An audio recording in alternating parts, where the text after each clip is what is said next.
Macam mana nak elakkan hati ini sentiasa berfikir benda negatif, benda buruk. Dalam Sahih Muslim, Nabi ada ajak satu doa berkaitan dengan cuci hati. Hadis sahih. Tuan-tuan pegang tangan di sini kan.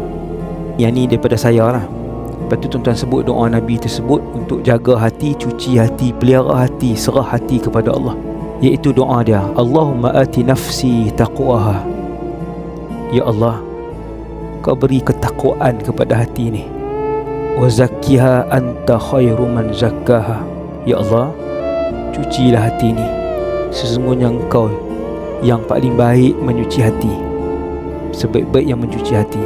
Anta waliyuha wa maulaha.